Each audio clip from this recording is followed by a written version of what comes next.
Chalo, great. Assalamu alaikum everyone. This is Asfar and I'm the program manager at National Incubation Center Karachi, and we are at another episode of NIC Live.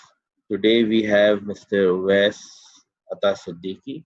He's the country manager and sovereign analyst, Islamic International Rating Agency.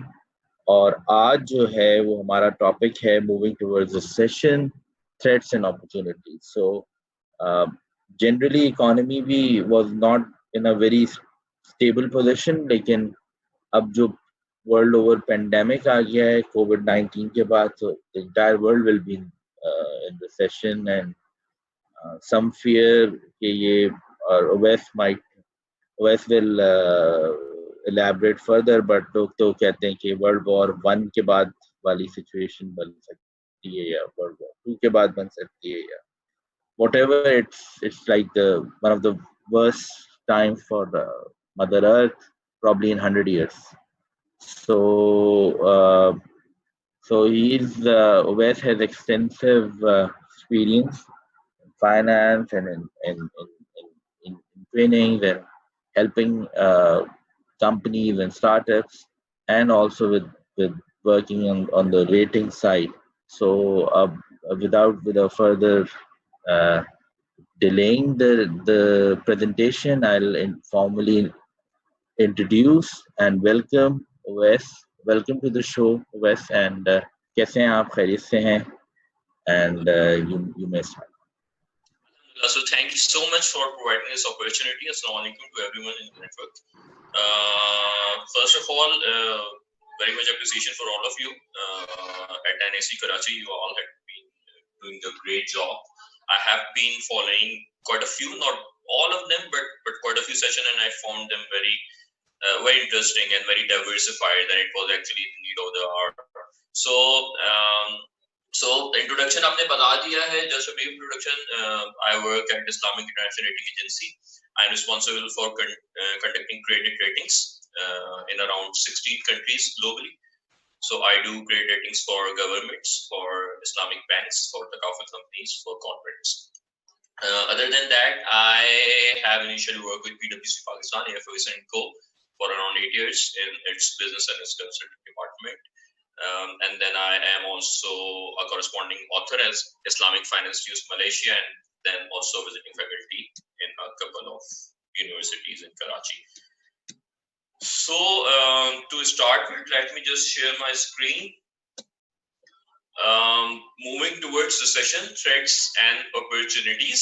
So basically the prime reason was to conduct this session that I had been following a lot of sessions at NIC and other institutes also, and there had been a lot of different discussions. People had been, there's not something that people didn't talk about. People had been talking about threats and opportunities all these time. Okay, so आपको बहुत सारे articles मिलेंगे जो ये बता रहे होंगे जी मसले मसाइल क्या होने वाले, जो बता रहे होंगे कि जी अगर आप पॉजिटिव रहेंगे तो opportunities क्या होंगे. ठीक है, तो I being an economist was considering from a macro perspective. I am a macroeconomist, and I just try to link that macroeconomy to the micro one. Okay, so having a flair and having an understanding of the macro helps me understanding how the macro changes may impact the micro changes. So micro और macro, छोटी और बड़ी economy दोनों एक साथ चल रही होती हैं. तो अगर मैक्रो इकोनॉमी अच्छी चल रही है तो माइक्रो भी अच्छी चलेगी. अगर मैक्रो खराब हो रही है तो माइक्रो भी खराब होगी. मैक्रो से मुराद global economy, country level wide जो बात होती है उससे मैक्रो इकोनॉमी कह रहे हो. तो माइक्रो जो छोटे बिजनेसेस की बात हो रही होती है, स्पेशली स्टार्टअप्स जिसमें आ जाते हैं, वो हम माइक्रो लेवल की बात कर रहे होते हैं. यहाँ पे इंडिविजुअल बेसिकली आ रहे होते हैं. सो आज का मेरे रखने के टॉपिक का हम थोड़ा सा उसे इकोनॉमिकली देखें. आपने बहुत सारी चीजें पढ़ी होंगी इसमें. आई एम प्रीटी श्योर मैं बहुत सारी चीजें आपको बता रहा हूँ, आपके लिए शायद नई ना हो, बट मैं बता रहा हूँ कि फ्रॉम एन इकोनॉमिस्ट पर्सपेक्टिव हम उसे किस तरीके से सोच रहे होते हैं, उसे किस तरीके से लेके चल रहे होते हैं और अब तक क्या क्या हो चुका है. Okay, so moving on to the outline of today session. मैंने से जो मेरा टाइटल है प्रेजेंटेशन था, मैंने उसी में से डिवाइड किया है. First one is economic scenario and recession. Okay, so हम पहले डिस्कस करेंगे कि what the economic scenario is. अब तक हमें क्या पता है. ठीक है, the economy is changing like anything. मैंने तकरीबन 1.5 महीने पहले पाकिस्तान स्टॉक एक्सचेंज के साथ एक सेशन किया था। उसमें मैंने एक सेशन का टॉपिक था इम्पैक्ट ऑफ कोरोना वायरस और पाकिस्तान इकोनॉमी। उस वक्त मेरा सारा फोकस था कि जी चाइना में क्या हो रहा है, चाइना की ग्लोबल डिमांड क्या है, चाइना की ग्लोबल प्रेजेंस क्या है, चाइना का ग्लोबल इकोनॉमी में शेयर क्या है। और उस वक्त हमारा जनवरी फरवरी में हो ही रहा था कि चाइना इफेक्ट होगा। But then in last 1.5 months things changed drastically. A country-wide epidemic, a country-wide crisis started translating into the whole economy, the whole world. And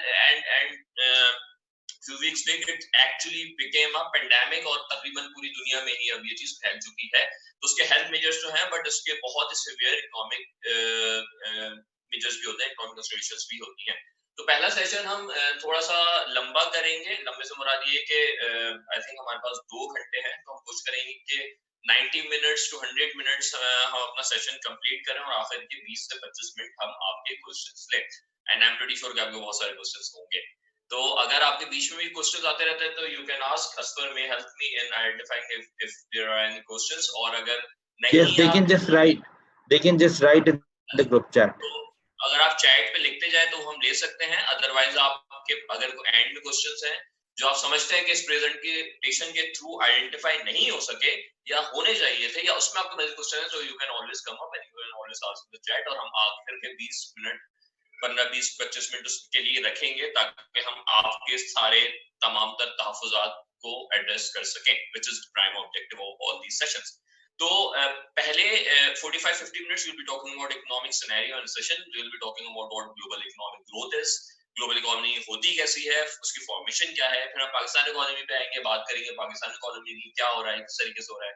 फिर हम थोड़ा सा देखेंगे रिसेशन एक्चुअली होती क्या है। ठीक है, बाय डेफिनेशन हम सुनते हैं रिसेशन, बट रिसेशन एक्चुअली है क्या। तो रिसेशन समझने के लिए हमें ऊपर सबसे पहले समझना पड़ेगा कि जो ग्रोथ हम कहते हैं कि जी ग्रोथ हो रही है, वो एक्चुअली क्या है। और उसके बाद हम देखेंगे कि जो रिसेशन है उनकी टाइप्स क्या है, कितनी तरह की रिसेशन होती है, और हमारी क्या एक्सपेक्टेशन है इस रिसेशन के बारे में रिकवरी के हवाले से। फिर हम देखेंगे जो प्रायर एपिडेमिक्स आए, not pandemics but prior epidemics जो आए हैं उसमें रिकवरी क्या रही है। और फिर हम देखेंगे कि पाकिस्तान इकोनॉमी में अब तक क्या क्या स्टेप्स लिए गए हैं, क्या क्या इकोनॉमिक मेजर्स लिए गए हैं इकोनॉमी को स्टेबल बनाने के लिए। Okay, so this will be the first portion.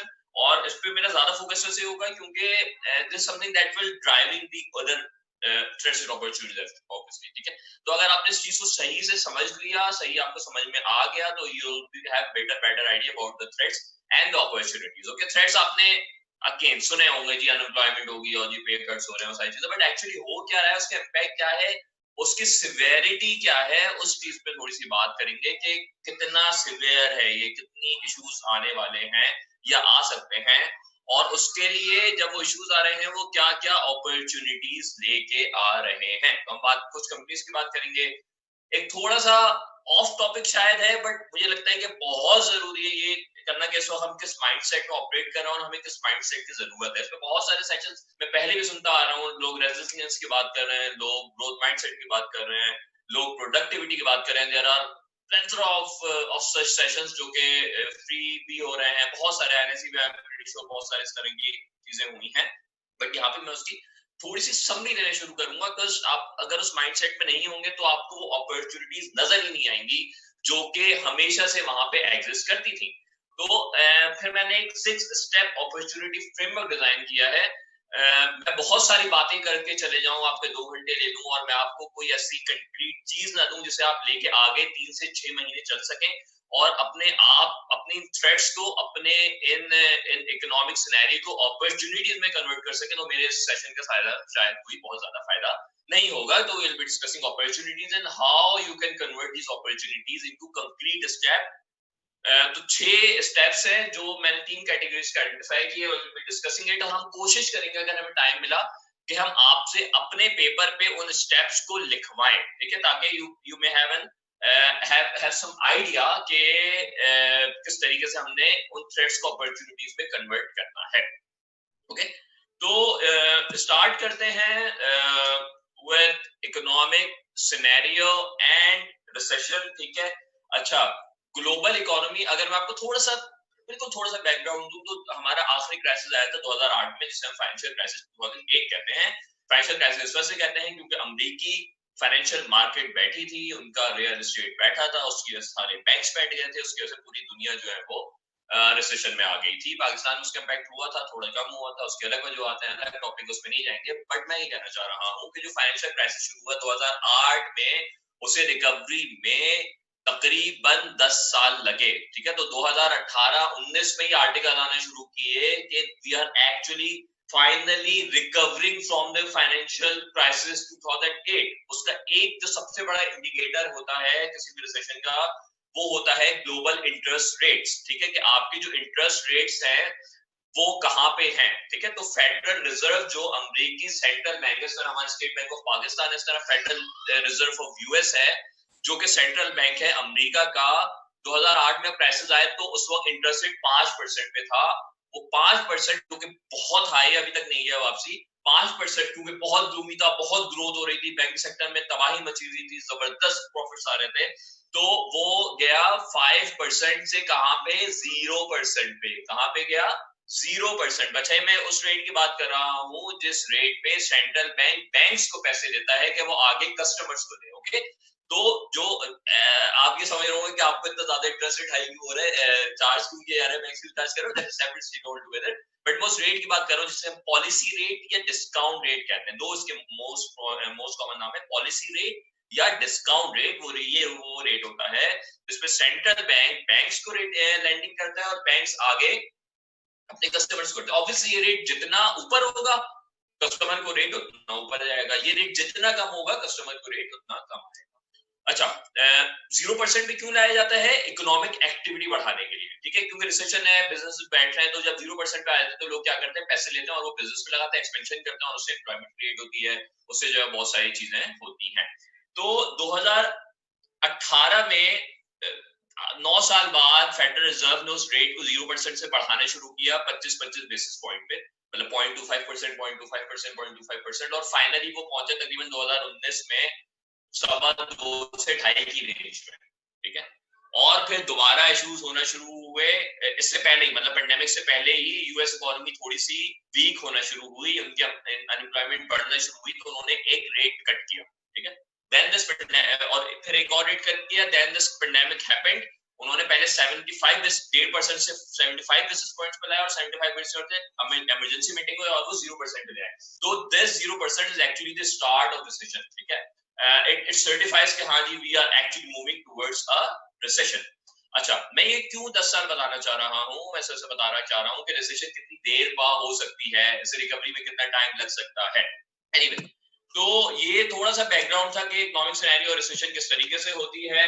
अब मैं आपसे ये बताना चाहूंगा कि जब हम बोलते हैं ना कि जी ग्लोबल इकोनॉमी, तो ग्लोबल इकोनॉमी से एक्चुअली मकसद क्या होता है, ठीक है। तो एक बहुत ही खूबसूरत सा चार्ट है, ये howmuch.net एक इदारा है उसने बनाया है। ये इन्होंने पाई चार्ट बनाया, उन्होंने डिस्ट्रीब्यूशन की जो बड़ी इकोनॉमीज है दुनिया की उनका कितना शेयर है, ठीक है। तो हमारी जो ग्लोबल, अच्छा, ग्लोबल इकोनॉमी मेजर होती है जीडीपी से, इसे कहते हैं ग्रॉस डोमेस्टिक प्रोडक्ट। इस डिटेल में मैं नहीं जाऊंगा, बट ये आसान लफ्जों में ग्रॉस डोमेस्टिक प्रोडक्ट जो है वो बेसिकली आउटकम होता है, वो फाइनल प्रोडक्ट की वैल्यू होती है। फॉर एग्जांपल, आप जो है वो एग्रीकल्चर कंट्री, आप सिर्फ दूध बनाते हो, तो जो दूध पूरी दुनिया में बिकेगा या पाकिस्तान में बिकेगा, उसकी जो वैल्यू होगी, फाइनल वैल्यू जो होगी, वो जीडीपी कंसीडर की जाएगी, ठीक है। तो इस जीडीपी के बेसिस पे हमारी तकरीबन 83-84 ट्रिलियन डॉलर की इकोनॉमी है global economy.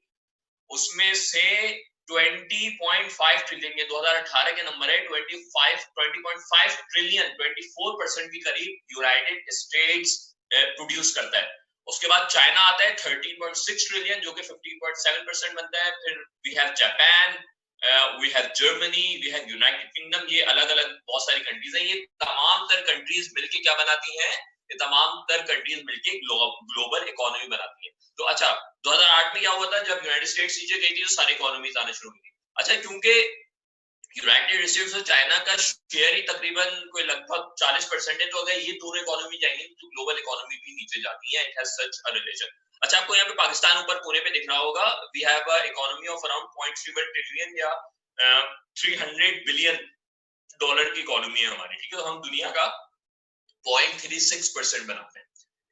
Okay, so this is what global economy is. तो जब हम global economy मैं क्यों बता रहा हूँ, क्योंकि जब हम रिसेशन की बात करते हैं तो हम ये कहते हैं कि ग्लोबल ग्रोथ नेगेटिव में जा रही है, तो वो बढ़ नहीं रही, वो एक्चुअली कम हो रही है. क्या कम हो रही है? जीडीपी ग्रोथ कम हो रही है. ठीक है. So now if you come know about this fact that that world is shrinking, growth is shrinking, we are going towards recession. So what we are referring? We are referring the gross domestic product of the global economy of all these countries combined. लेकिन combined से जो है वो हमें लेना देना है, individual से लेना देना नहीं है. तो this is what global economy is. ये मैंने थोड़ा सा चार्ट है, बेसिकली हुआ ये था कि 2019 के एंड में एक प्रोजेक्शन आई थी जिसमें जो है वो ग्लोबल इकोनॉमी ग्रो होनी थी 2.9% से. ठीक है, मैं इस पे ज्यादा टाइम नहीं लगाऊंगा, ये मैं बता रहा हूँ कि आपको कितना शिफ्ट हुआ है 3 से 4 महीने में. तो ग्लोबल इकोनॉमी ग्रो होनी थी 2019 में 2.9% से ग्रो हुई है, 2020 में तकरीबन 2.7-2.8% से ग्रो होनी थी. ठीक है. विद इन 3 मंथ्स OECD ने एस्टिमेट किया जिसको पेंडेमिक शुरू हुआ चाइना को देखते हुए कि जी ग्लोबल इकोनॉमी ना 2.9 से नहीं 2.4 से ग्रो करेगी. ठीक है, ये 1 महीने 1.5 महीने पहले की बात है. 1 महीने बाद कब? April 14, 2020 को when this epidemic actually converted into a pandemic and when most of the economies, most of the countries went into lockdown. ठीक है, तब नंबर्स आते हैं ये डरा देने वाले IMF की चीफ इकोनॉमिस्ट जीना गोपीनाथ एक इंटरव्यू देती हैं. सबसे पहले ट्रेवर नोवा के सेशन में इंटरव्यू आया, then she had a press conference और फिर उन्होंने इकोनॉमिक आउटलुक निकाला. And as per this economic outlook they अच्छा उससे पहले अनाउंस से पहले हो सकता है they formally announce that we are not going to into recession, we are already in recession. Singapore के नंबर आ चुके थे फर्स्ट क्वार्टर के, फिर सिंगापुर ने नेगेटिव ग्रोथ रिकॉर्ड कर दी थी. रिसेशन बाय डेफिनेशन ये है कि 2 से 3 सक्सेसिव क्वार्टर्स तक आपकी जो जीडीपी ग्रोथ है वो नेगेटिव रहे. ठीक है, तो अगर पाकिस्तान की जीडीपी ग्रोथ क्वार्टर 1 से मुराद ये कि January to March, quarter 2 is April to June and so on so fourth, 4 quarter होते हैं, तो क्वार्टर 1 में ऑलरेडी आ चुकी है. ओके, तो IMF termed this pandemic as the great lockdown. They called it was the great lockdown. अब तक इसका नाम है. And they said that as contrast to a growth of 2.9% of growth in 2019, the world economy is going to shrink by 3%. That's a combined decline of 5.9%. ठीक है, 5.9% growth का decline है globally. This is massive. This is huge. This is unprecedented. इसे नहीं देखा गया, ऐसा drastic change अभी तक नहीं आया. डरा देने वाली बात जो इस टेबल पे नहीं है, और जब मैंने वो रिपोर्ट पूरी पढ़ी, जब मैं उस रिपोर्ट पे गया तो मुझे पता चला कि ये जो 3% है ये इस अजम्पशन की बेसिस पे है कि सेकंड हाफ में पेंडेमिक बहुत हद तक खत्म हो जाएगा और दुनिया रिकवरी करना शुरू कर देगी. अगर ऐसा हो गया तो 2020 में -3% की ग्रोथ है और 2021 में 5.8% की रिकवरी है, मैसिव रिकवरी है. ठीक है, लेकिन अगर ऐसा नहीं हुआ, अगर सेकंड हाफ में ये चीज बदला, and we really don't know, IMF doesn't know as it. ठीक है, जब भी उन्होंने सिनेरियो एनालिसिस रखे तो इसलिए जब हम फाइनेंस में एक चीज होती है उसको हम कहते हैं स्ट्रेस टेस्टिंग या सिनेरियो एनालिसिस. तो आप क्या करते हो, आपको जब कोई पॉसिबल आउटकम देखना होता है तो आप देखते हो जी माइल्ड क्या होगा, मीडियम क्या होगा और हाई क्या होगा. इन्होंने यहाँ पे 2 सिनेरियोस बताए हैं. एक इन्होंने माइल्ड और हार्ड बताया है. माइल्ड में इन्होंने बताया कि सेकंड हाफ से रिकवरी शुरू हो गई, मतलब जुलाई ऑनवर्ड्स कंट्रीज अपने नॉर्मल पोजीशन में वापस आना शुरू हो गई. तो ये नंबर्स, लेकिन वो ये कहते हैं अगर लाइक जो दिस वाज हॉरिफाइंग, तो मैं डराना नहीं जा रहा आपको, but this is the fact that I just want to quote कि वो ये कहते हैं कि अगर सेकंड हाफ में रिकवरी ना हुई और ये पूरा पेंडेमिक गया कहां पे, सेकंड हाफ पूरा खत्म हुआ और ये पेंडेमिक खत्म नहीं हुआ, कंट्रीज लॉकडाउन में रही, रिस्ट्रिक्शंस खत्म नहीं है, बिजनेस बन रहा है, तो ये जो 2020 वाली कॉन्ट्रैक्शन है ये 3% नहीं होगी, ये 6% होगी. पहली चीज डबल इंपैक्ट. उससे ज्यादा खतरनाक क्या बात, 2021 की जो उन्होंने 5% ग्रोथ लिखी है ना इस सिनेरियो में, it will actually be a contraction of 8%. ठीक है, तो बिल्कुल रिवर्स हुए. Let's hope that doesn't happen, let's hope and let's pray. आज कुछ जगहों पे रमजान भी शुरू हो गया है, कल हमारे यहाँ भी शुरू होने वाला है, तो we surely help, we definitely pray to Allah सुब्हानहू व तआला कि ऐसा ना हो, but this is the worst case scenario. Okay, so this is the numbers as of right now. अच्छा, उसमें एडवांस इकोनॉमीज -6.1% से होनी है, कॉन्ट्रैक्ट ज्यादा होंगी, इमर्जिंग इकोनॉमीज -1.0% से होंगी. जब फाइनेंशियल क्राइसिस आया था ना, उसमें 1.7% कॉन्ट्रैक्शन की, जो -3.0% है, और उस वक्त इमर्जिंग मार्केट्स कॉन्ट्रैक्ट नहीं थी, 1% से ग्रो हुई थी. ठीक है, तो होता क्या है, जो इमर्जिंग मार्केट्स होती है ना, ये तेजी से ग्रो कर रही होती है, इनका ग्रोथ रेट हाई होता है क्योंकि अनस्टेबल होती है, उसमें इंफ्रास्ट्रक्चर डेवलप हो रहा होता है, चीजें हो रही होती है. जो एडवांस इकोनॉमीज है वो 1.5%, 2%, 2.5%, इससे ज्यादा से ग्रो नहीं हो रही होती. जो पाकिस्तान के लिए 2.5% ग्रोथ, 3% ग्रोथ के नंबर आते हैं तो हम डर जाते हैं, राइट. बट यही ग्रोथ नंबर जब अमेरिका का तो कहते हैं भाई वहां 2.5% से ग्रो करने वाला है, that's a good growth. But for Pakistan, for economy Pakistan which is developing, still developing, हमारा ना स्ट्रक्चर डेवलप है ना हमारी जो है वो इंस्टीट्यूशन डेवलप है, तो वहां पे उन सारी चीजों के लिए ग्रोथ होती है 5%, 6%. वियतनाम 8% से भी ग्रो किया है, China is growing by around 7%, India is growing by around 6%. तो हमारी डेवलपिंग कंट्रीज की होती है, बट उसके बावजूद we are going to be growing by contracting by -1.0%. Okay, तो ये है सूरत हाल इस वक्त. थोड़ी सी खतरनाक है, बट लेट्स होप ऐसा ना हो. अच्छा, अब आते हैं थोड़ा सा पाकिस्तान कॉन्टेक्स्ट में. अच्छा, एक अजम्पशन हमारे यहाँ लोगों की ये है कि जी पाकिस्तान तो ज्यादा एक्सपोर्ट भी नहीं करता, पाकिस्तान तो ज्यादा इंपोर्ट भी नहीं करता, तो हमारा जी एक्सटर्नल बैलेंस वैसे ही इतना सा है, ठीक है, तो हमें तो कुछ नहीं होगा. अमेरिका और चाइना जो है तबाह बर्बाद हो जाएंगे, बट पाकिस्तान को कुछ नहीं होगा. और हमें ना फाइनेंशियल क्राइसिस में भी कुछ नहीं हुआ था जब 2008 आया था. ठीक है, तो आई अंडरस्टैंड कि आपके जज्बात बिल्कुल सही है, but reality is not like that.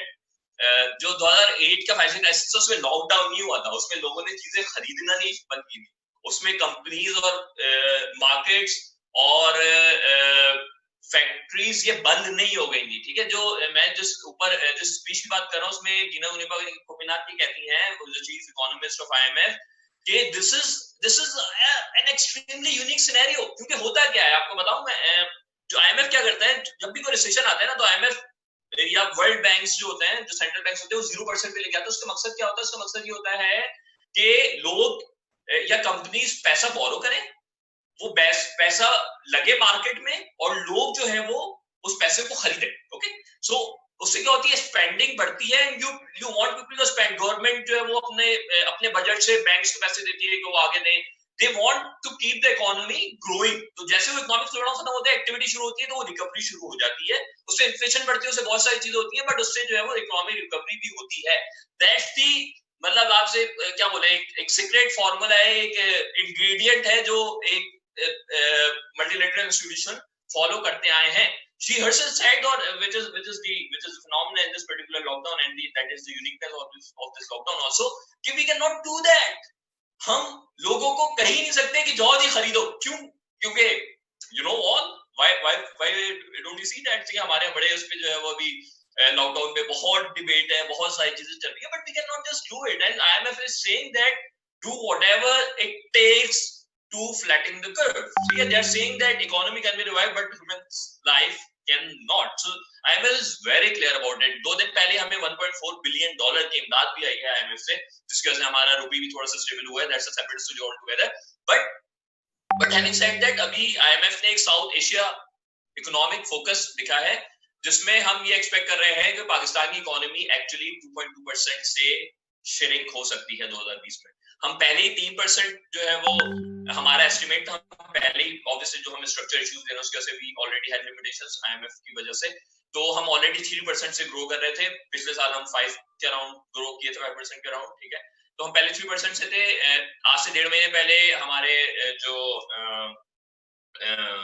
State bank की गवर्नर है, उनकी एक वीडियो स्पीच आई थी. उन्होंने बोला था कि इम्पैक्ट हमें इतना ज्यादा नहीं होगा, बट हम समझ रहे हैं कि हमें 2.5% का इम्पैक्ट होगा. तो हम उसी वक्त 3% से 2.5% पे आ गए थे. तो this is a number that people are expecting. Let's hope इतना बुरा ना हो, but we are surely leading towards a recession.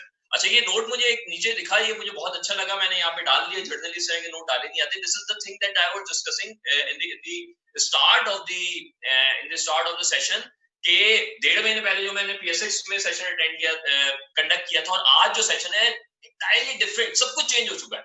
मेरी पूरी प्रेजेंट, मतलब मुझे लग रहा था कि शायद उसमें से कुछ चीजें उठा लूं, बट मैं कुछ भी नहीं उठा सका, because things had change drastically, massive change हो गया है, ठीक है। और यहाँ पे भी ये लिख रहे हैं कि due to the COVID-19 pandemic, economic circumstances within countries and regions are fluid and change on day-to-day basis. The analysis in the latest South Asia Economic Focus report is based on the latest country level data. ठीक है, इन्होंने disclaimer दे दिया है कि हो सकता है कल भी ये रिपोर्ट जो है वो एक्चुअली एप्लीकेबल ना रहे, ठीक है। मैं आज 1 हफ्ते बाद, बल्कि नहीं 1.5 हफ्ते बाद में से कोट कर रहा हूँ, 7 भी है, तकरीबन 2 हफ्ते बाद, ठीक है। तो इट इज आउटडेटेड नाउ। हो सकता है इससे अच्छा, हो सकता है इससे बेहतर हो, वी डोंट नो, ठीक है। तो these are such scenarios। तो हमें कुछ नहीं पता कि इकोनॉमी क्या होने वाला है। चीजें इतनी तेजी से चेंज हो रही है, चीजें इतनी तेजी से ये सब कुछ हो रहा है कि we cannot say for sure। I keep getting these questions as an economist। आपका होता है जी, अच्छा बताओ करेंसी क्या होने वाला, अच्छा बताओ स्टॉक मार्केट में इन्वेस्ट करूं कि नहीं करूं, अच्छा मैं बॉन्ड खरीद लूं, ठीक है। तो you are always in a fix। I always give my opinion and then I say that listen, these are unprecedented time, please don't go on my words, ठीक है। ऐसा ना हो कि आपका $10,000 का नुकसान हो जाए और आप आगे पकड़ लें कि वेल भाई आपने तो कहा था कि जो है वो जी करेंसी अप्रिशिएट होगी, ये तो जी वापसी 170 में चली गई, ठीक है। तो we can not say for sure, हमें पता नहीं है, alright. So and these are such times. तो रिस्क इस वक्त बहुत ऊपर है, इस वक्त these are the times that we have never faced in, मतलब अपनी इस डेकेड, इस सेंचुरी में हमने नहीं फेस किए।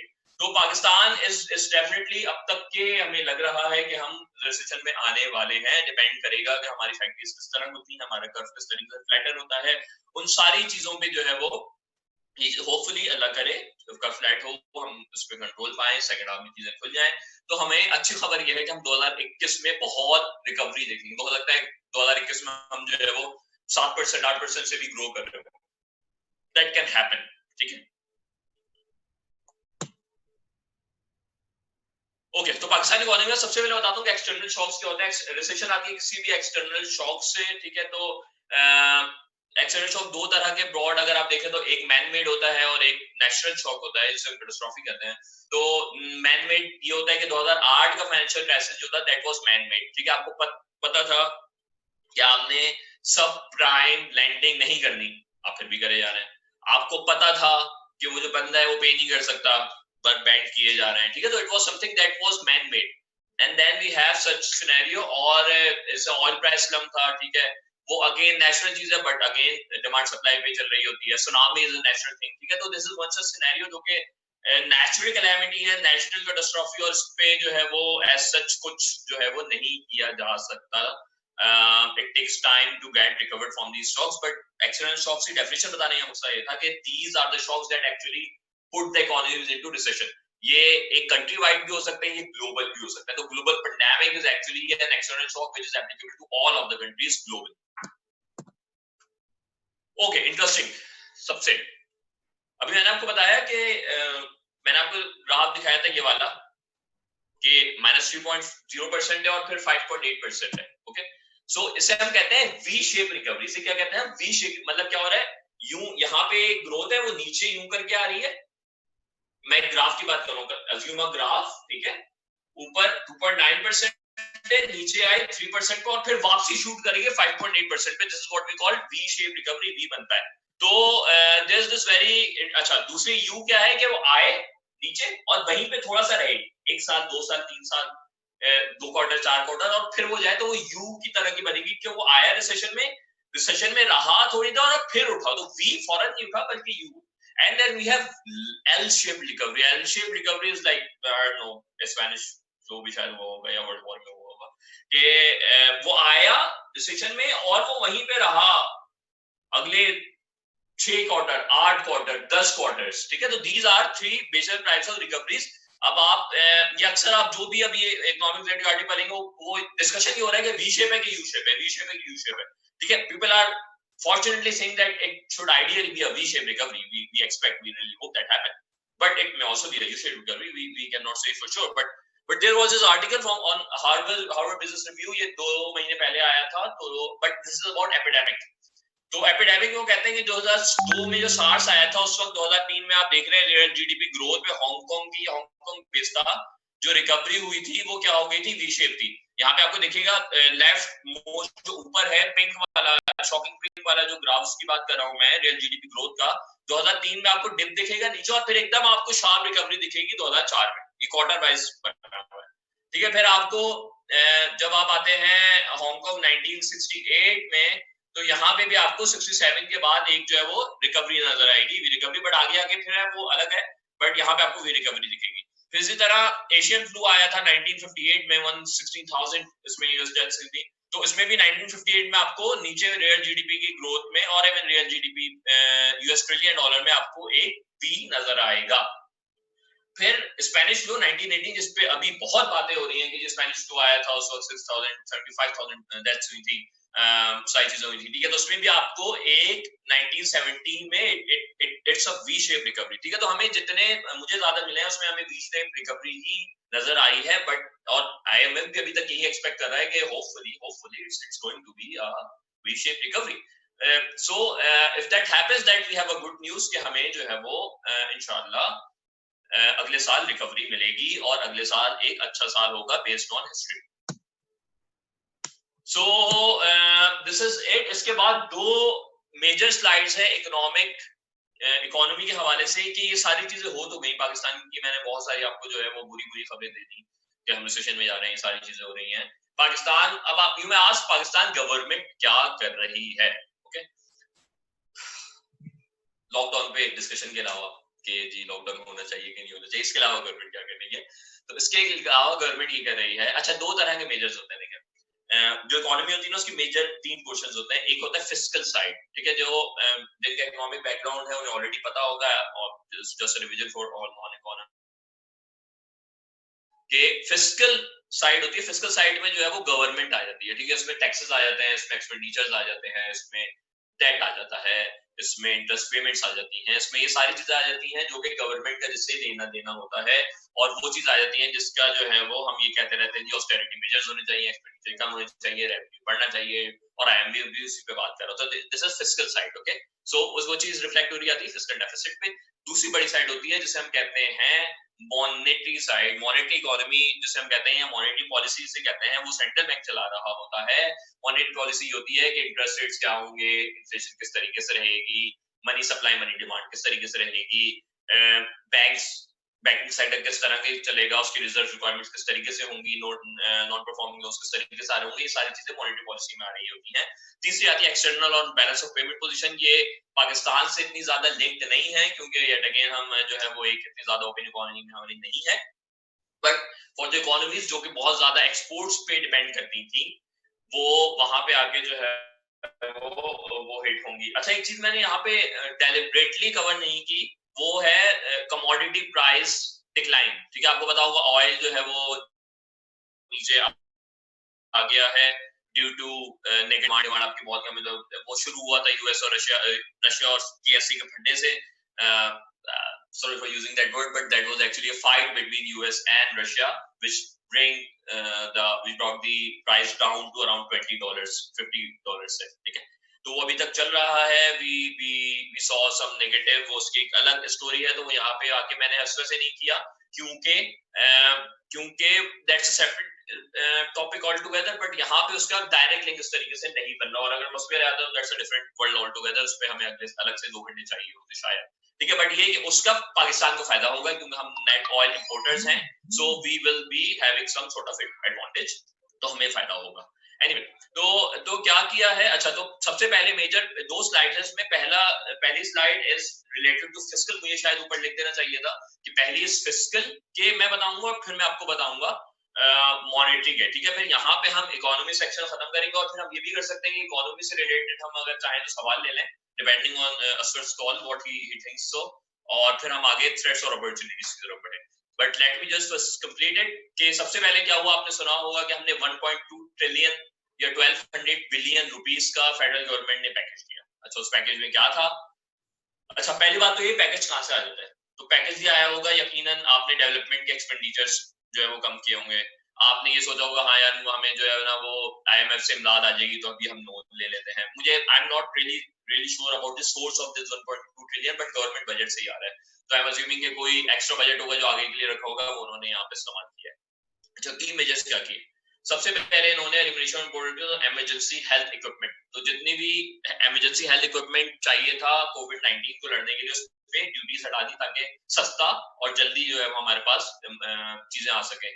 Relief of daily veg workers, अच्छा इस पे मैं इससे पेज शेयर कर दूंगा, IMF का ही पेज है इफ यू वांट, तो उसमें उन्होंने नंबर्स भी लिखे थे, मैंने यहाँ पे नंबर्स हटा दिए हैं, बहुत ज्यादा मैसी हो रहा था वो और उससे कोई इतना ज्यादा वैल्यूएशन नहीं हो रही थी, बट ये कि रिलीफ टू डेली वर्कर्स दी गई, फिर कैश ट्रांसफर्स किए गए, आपको पता होगा एहसास प्रोग्राम जो चल रहा है जिसपे जो 12,000 की कैश पेमेंट्स हुई है, फिर accelerated tax refunds to export industry, तो होता यह है कि बेसिकली आप जो है कंपनीज टैक्स फाइल कर देती है, गवर्नमेंट को दे देती है, फिर कुछ चीजों को इन्हें रिफंड मिलता है तो वो बाद में अप्लाई करते हैं और गवर्नमेंट जो उन्हें पैसे वापस करते हैं। तो अक्सर ये होता है गवर्नमेंट जब खसारे में चल रही होती है तो गवर्नमेंट रिफंड्स रोक के रख रही होती है और दे नहीं रही होती, तो वो जो है वो अलग से बजट रखा गया ताकि एक्सपोर्ट इंडस्ट्री को रिफंड दिया जाए ताकि उनका एक्सेस लिक्विडिटी है ताकि वो काम अपने शुरू कर सके।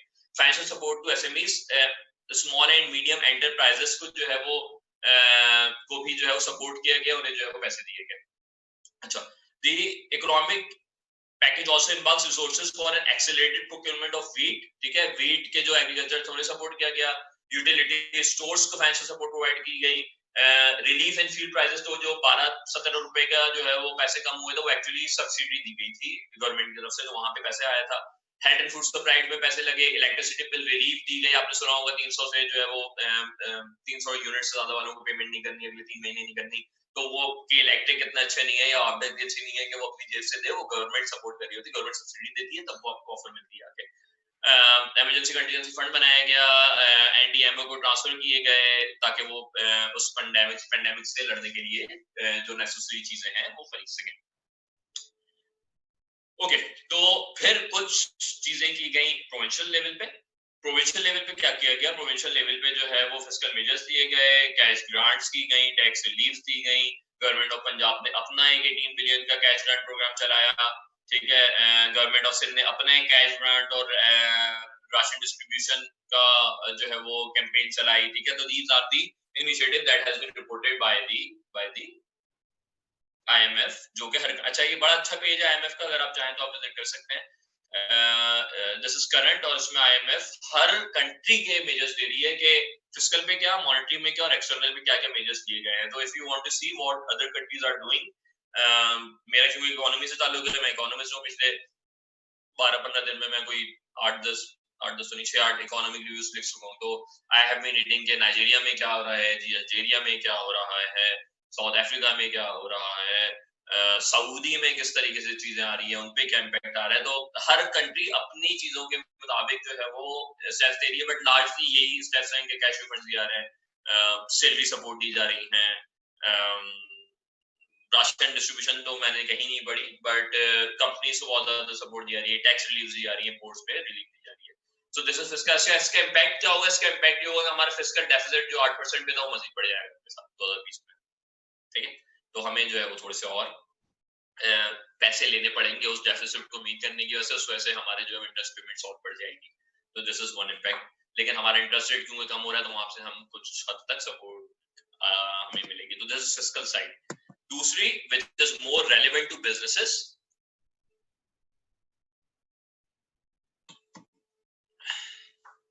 this is economic measures on the monetary side।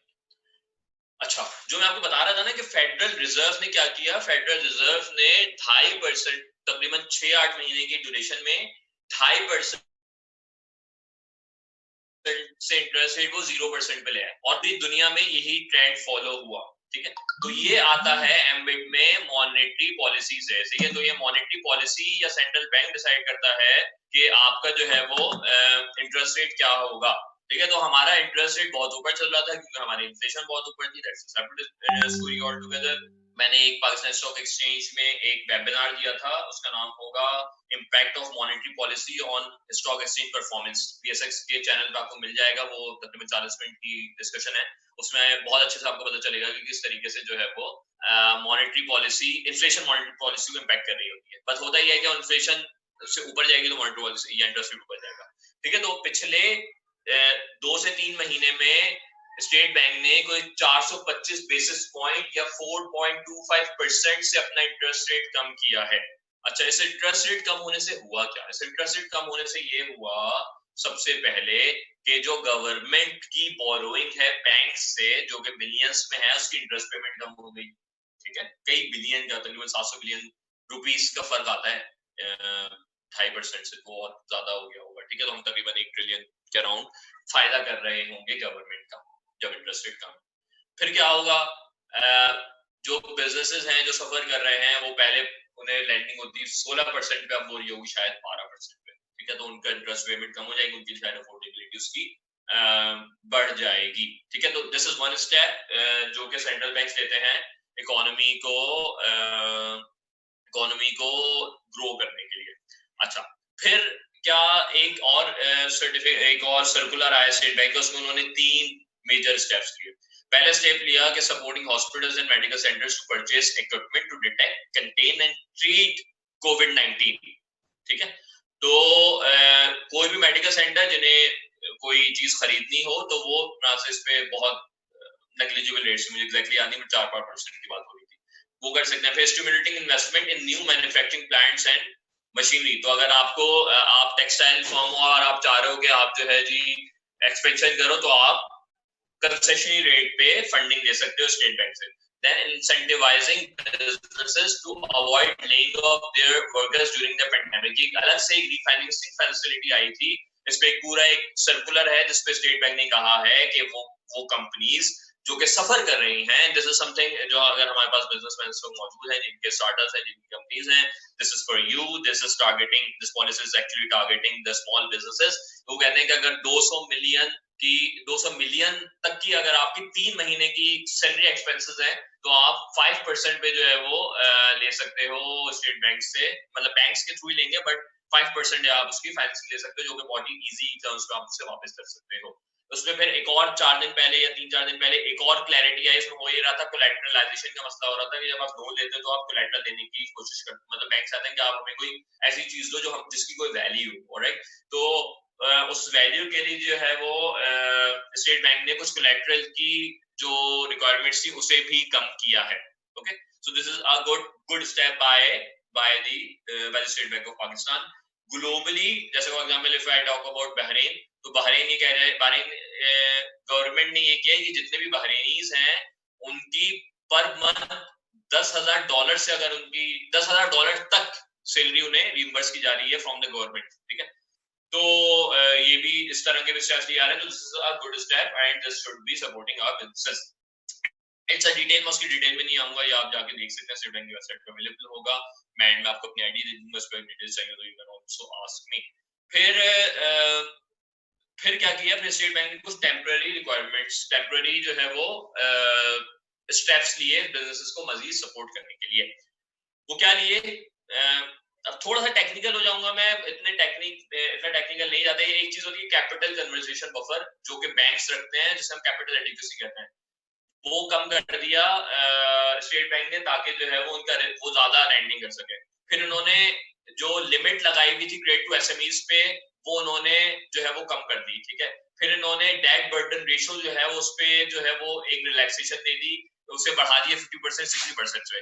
फिर इन्होंने एक जो सबसे पहले कंज्यूमर के हवाले से जो बहुत इंपॉर्टेंट चीज है, वो ये कि allowing bank to defer clients payment of principal on loan obligation by 1 year. तो अगर आपने कोई लोन लिया हुआ था बैंक से, तो you can talk them and you can actually defer your principal. कोई भी रीपेमेंट होती है, मतलब आपने कार्ड ली है तो कार्ड की रीपेमेंट, मुझे नहीं पता ऑटो पे एप्लीकेबल है कि नहीं, you should be discussing with your bank. But ये रेगुलेशन ये कहती है कि अगर आपने लोन लिया हुआ है, उसमें आप फॉर एग्जांपल मंथली जो है वो 50,000 रुपए पे करते हो, जिसमें से 15,000 रुपए इंटरेस्ट की मद में जाता है और 35,000 रुपए प्रिंसिपल रिपेमेंट होती है, तो स्टेट बैंक ने बोला है कि बैंक जो है वो प्रिंसिपल की रिपेमेंट 1 साल तक डिले कर सकते हैं। इसकी मुझे बहुत ज्यादा डिटेल्स नहीं पता, but if any of you are having some loans from the bank, that you should be discussing and referring this particular regulation, this particular circular by the state bank, and ask them that what are the modalities, what are the implementation aspect of this particular regulation. ठीक है, तो ये आप कर सकते हैं, आपको करना चाहिए। बैंक्स का एक ऑब्वियसली एसओपी बना होगा, उस पर ऑपरेट कर रहे होंगे, but this is a relief. तो अगर आपके कोई इस तरह के लोन्स थे तो वो आप देख सकते हैं। ये भी कंफर्म कर सकते हैं कि ये कंज्यूमर के लिए है कि इंडिविजुअल के लिए है, हो सकता है कंपनीज के लिए। तो ये जो है वो ये आप उसे कंफर्म कर सकते हैं। देन इन्होंने आखिरी चीज ये की कि relaxation of regulatory criteria of restructured rescheduled loans for borrowers who require relief beyond the exceptional repayment। तो इन्होंने रीशेड्यूल या रिस्ट्रक्चर लोन है, उस पर भी इन्होंने जो है वो 1 साल की रिलैक्सेशन दे दी है। So these are the things that has been done by the State Bank of Pakistan। तो यहाँ पे हमने अपना मूविंग टुवर्ड्स रिसेशन वाला सेशन खत्म किया। आई थिंक इस पे अगर किसी के सवाल है तो हम ले सकते हैं before moving to the threat side। असर सवाल ले लें हम, अगर किसी का है कोई सवाल इकोनॉमी सवाल। Any questions? वलीद आप हैं, वलीद शाजिया अली, आपको कोई question? I think so we can move forward। अभी मैं खास कोई क्वेश्चंस नहीं, फेसबुक से हो तो फिर हम देख के बता सकते हैं। ठीक है,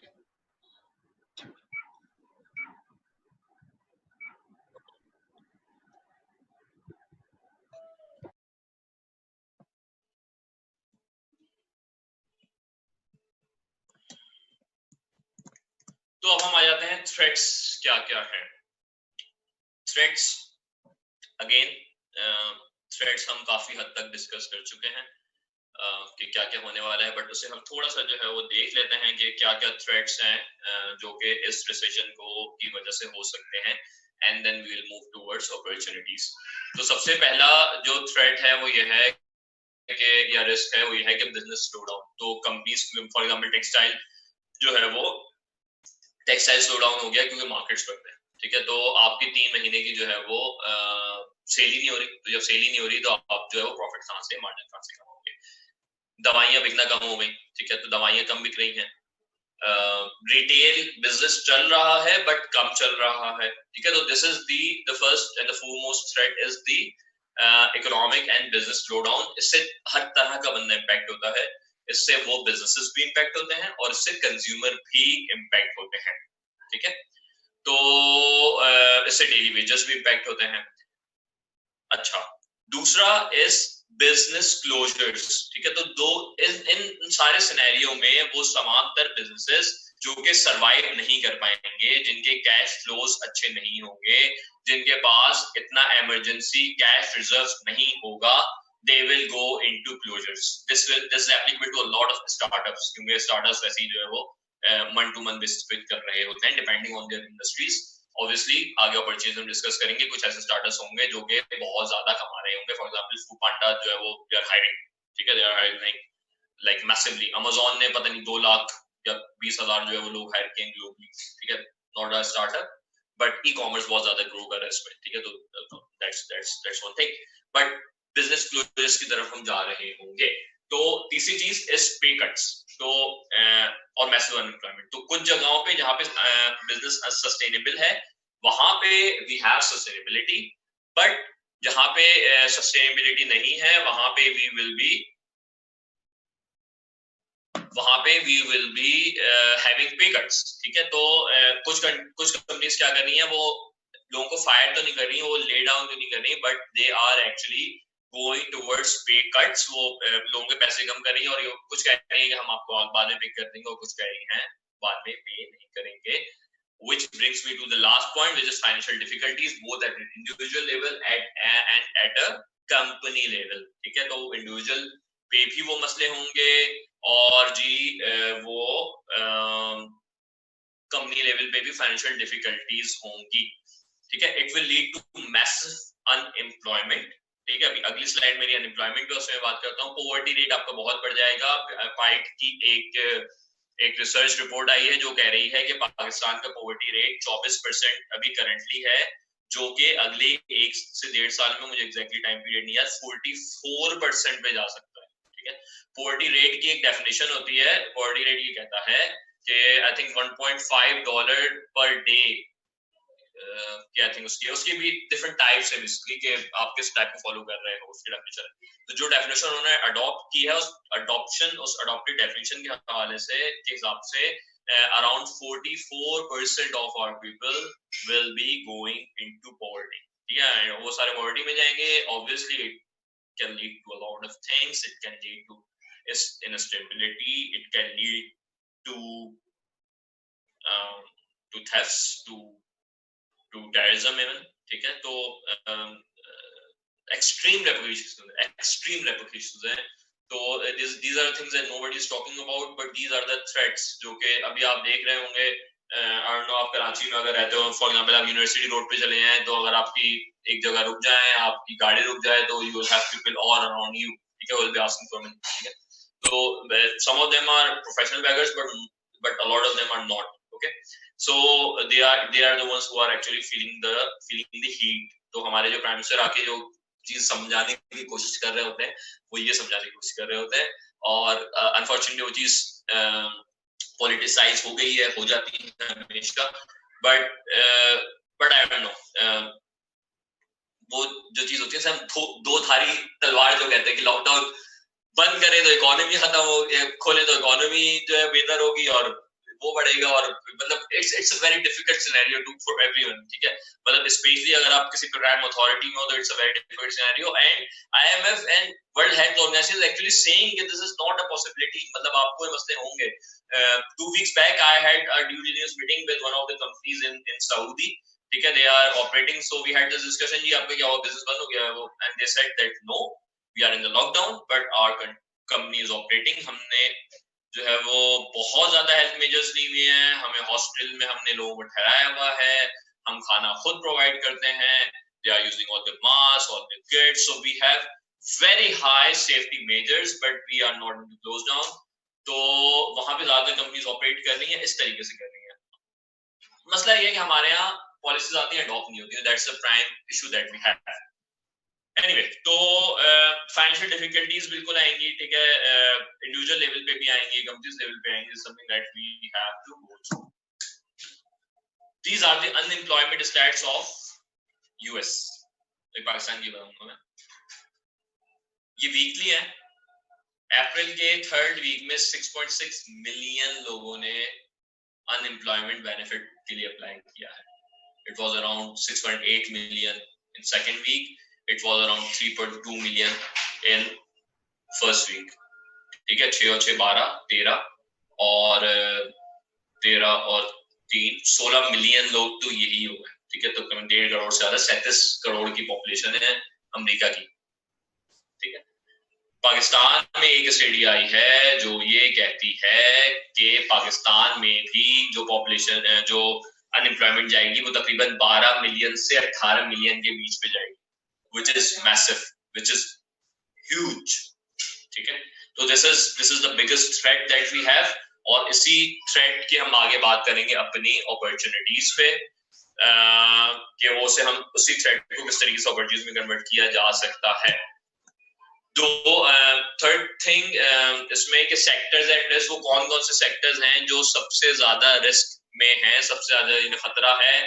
not to mention travel and tourism से रिलेटेड जितने थे वो बड़े होटल्स हों। अभी आपने पता नहीं देखा नहीं देखा, मेरे पास फेसबुक पे एडवर्टाइजमेंट्स आ रही है कि जी घर पे काम नहीं किया जा रहा, पीसी में आए, आप मेरिट पे आए और आप जो है वो 6,000 रुपए में हम हमारा क्लोज ऑफिस इस्तेमाल करें। ठीक है, हम आपको जो है वो सुबह और दोपहर में चाय और बिस्किट भी देंगे और 25% डिस्काउंट पे आपको जो है वो हम खाना भी देंगे और आपको पास प्रिंटर भी होगा, ये भी होगा, वो भी होगा। ठीक है, this is मतलब could you ever imagine with Pearl Continental, Marriott coming up with packages like these that you come and you work here। ठीक है, क्यों हो रहा है? क्योंकि आपका करेंसी नहीं है, कोई आ ही नहीं रहा।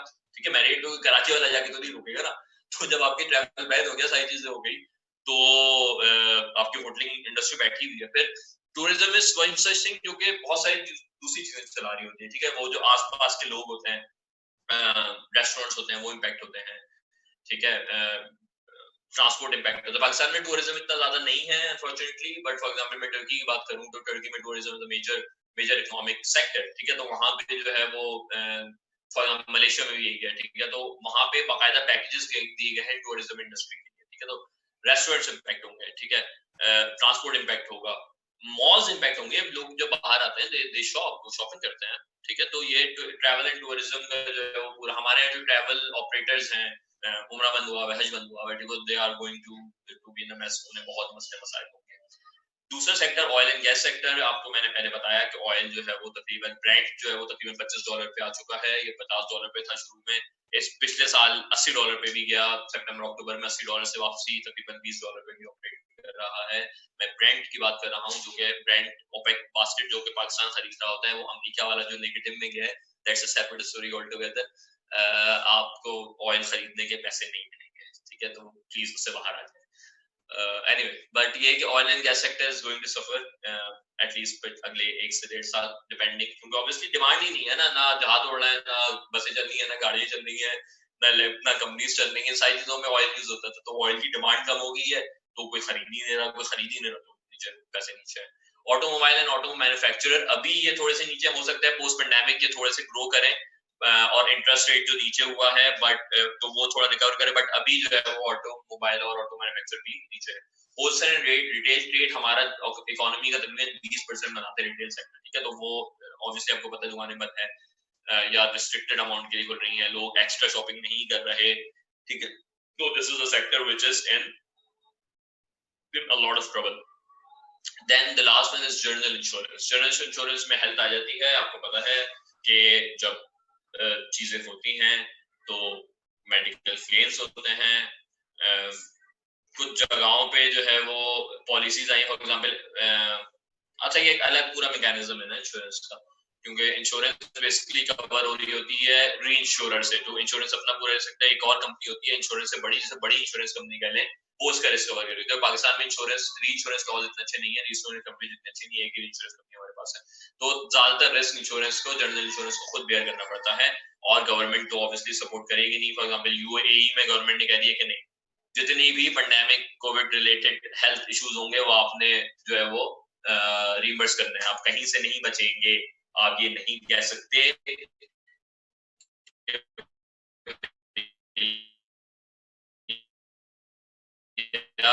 ये तो हमारे कवर ही नहीं है, क्या गोइंग टू सफर, वो सफर करेंगे, ठीक है। तो these are the major sectors which are at risk. इसके बाद हम बात करेंगे अपॉर्चुनिटीज की, which is like my most favourite section.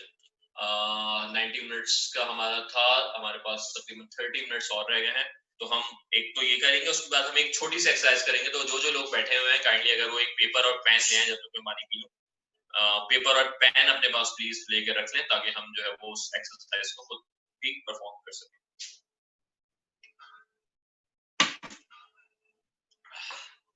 Opportunities, एक कोड है, आई बिलोंग टू फाइनेंस, हम पोर्टफोलियो मैनेजमेंट जब हम पढ़ते हैं तो एक कोड है जो कि कहती है the higher the risk the higher the return, ठीक है। बड़ी बड़ी मशहूर कोड है, ये हर जगह जाकर फिट हो जाती है, ठीक है। तो higher the risk higher the return ये कहता है कि भैया आप जितना रिस्क ले सकते हैं, आप जितना ऊपर जा सकते हैं, the amount of risk that you may take, the higher return you may expect, ठीक है। छोटी सी मिसाल ये कि स्टॉक मार्केट में रिटर्न ज्यादा आता है क्योंकि उसकी वॉलेटिलिटी, क्योंकि उसका रिस्क बहुत ज्यादा होता है, ठीक है। बॉन्ड मार्केट में रिस्क कम होता है तो उसका रिटर्न भी क्या होता है, कम होता है। The same thing, the same phenomena, the same jargon is actually applicable to recession. तो जब आपका रिस्क बहुत ज्यादा है तो आपका रिटर्न या तो नेगेटिव हो जाएगा या रिटर्न भी बहुत ज्यादा हो सकता है, only if you act accordingly and only if you work well, only if you work hard, only if you have a direction to work on. अगर आप ये सारी चीजें अच्छी रखते हैं तो you have countless opportunities available, आपके पास जो है वो दुनिया खुली हुई है, ठीक है। I don't want to convert it into a motivational session ये हरगिज नहीं है। तो मैं बड़ी रियलिस्टिक बातें कर रहा हूँ अभी भी, और आगे भी मैं बड़ी रियलिस्टिक बातें करूंगा अगले 25 मिनटों में। तो इसमें सबसे पहले आता हूं मैं, अगर आप गूगल पे जाए ना और सिर्फ लिखें कंपनीज लॉन्च ड्यूरिंग रिसेशंस, तो आपके पास एक लंबी लिस्ट आएगी, आपके पास मल्टीपल आर्टिकल्स आएंगी और मल्टीपल चीजें आएंगी। उसमें से 3 कंपनी मैंने उठाई है।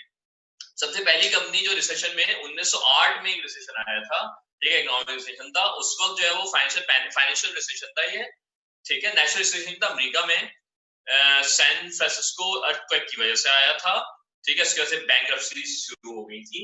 उस वक्त 2 लोग थे, विलियम ड्यूरेंट और चार्ल्स स्टुअर्ट मॉट। इन्होंने 1908 में जनरल मोटर्स का आगाज किया, ठीक है, उस चीज से फेलियर के बाद। They already had a car brand, then उन्होंने जो है वो कैडिलैक और ऑल्सो मोबाइल ऐड करना शुरू किया, और 1918 में उन्होंने शेवरोलेट बनाई, ठीक है, ड्यूरिंग अ रिसेशन से बिल्ड करना शुरू किया। आज जनरल मोटर्स की वैल्यू $32 बिलियन है। कितनी? $32 बिलियन।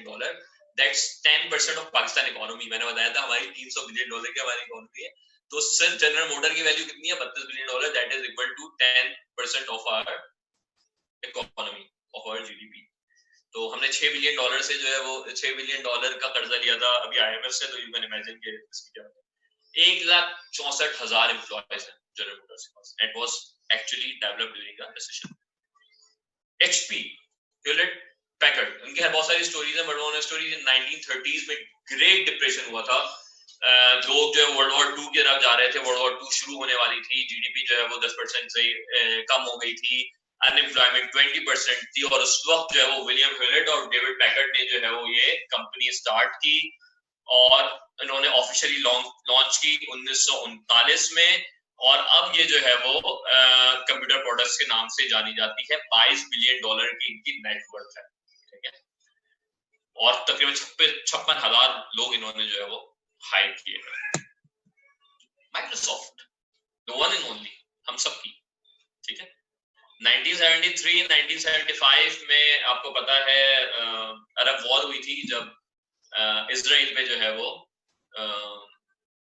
नहीं 1967 में हुई थी, उसके बाद की बात वॉर हुई थी। उसके बाद जो है वो जितनी ओपेक कंट्रीज हैं, इन्होंने जो है वो इजराइल पे पाबंदी लगा दी थी, और इजराइल से जितनी भी कंट्रीज लिंक थी उन पे ऑयल एक्सपोर्ट पे पाबंदी लगा दी थी, जिसमें अमेरिका भी शामिल था, ठीक है। तो स्टॉक मार्केट क्रैश हो गई थी, ऑयल बहुत ज्यादा ऊपर चला गया था, जीडीपी डिक्लाइन 3.4% से, अनएम्प्लॉयमेंट 9% पे पहुंच गई थी। इस वक्त ये वो वक्त है जिस वक्त बिल गेट्स और पॉल एलन ने जो है वो सॉफ्टवेयर कंपनी माइक्रोसॉफ्ट के नाम से लॉन्च की 1987 में। 31 world great youngest billionaire. When it happened during a recession. Obviously global recession की बात नहीं कर रहा, ये national recession की बात कर रहा। माइक्रोसॉफ्ट की अभी वैल्यू 1.3 ट्रिलियन डॉलर है। 1. मतलब पाकिस्तान की एनुअल प्रोडक्शन की 3 गुना से भी ज्यादा, 3.5 गुना, ठीक है। My question is why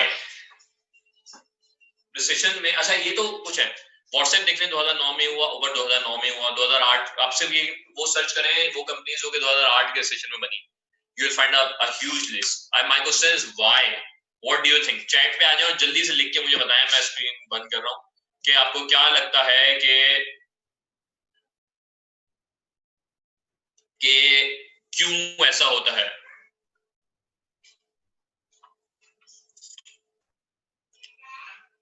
anyone, well, any idea? Wali, Ali Sajjad, Shazia, Nazish, okay, alright. तो चलिए मैं आपको बता देता हूँ। नाजिश, मैं पूछने जा रहा हूं कि रिसेशन में कंपनीज फॉर्म हुई हैं, तो क्या ऐसा हुआ कि इतनी सारी कंपनी रिसेशन में ही फॉर्म हो रही है? मतलब जितनी बड़ी कंपनीज हैं वो रिसेशन में, आप जाएंगी लंबी लिस्ट मिलेगी आपको। तो why is this happening? Why all these companies are getting initiated during recessionary time? ये सवाल है मेरा कि रिसेशन में कंपनीज क्यों बन रही?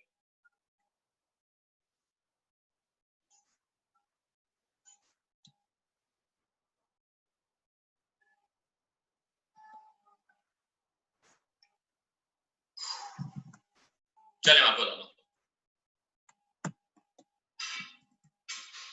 It's actually getting built because all of those people had a growth mindset. ठीक है, तो अभी खैर थोड़ा सा साइकोलॉजी का टॉपिक हो जाता है. बेसिकली दो तरह के माइंडसेट होते हैं, एक फिक्स्ड माइंडसेट होता है, ग्रोथ माइंडसेट होता है.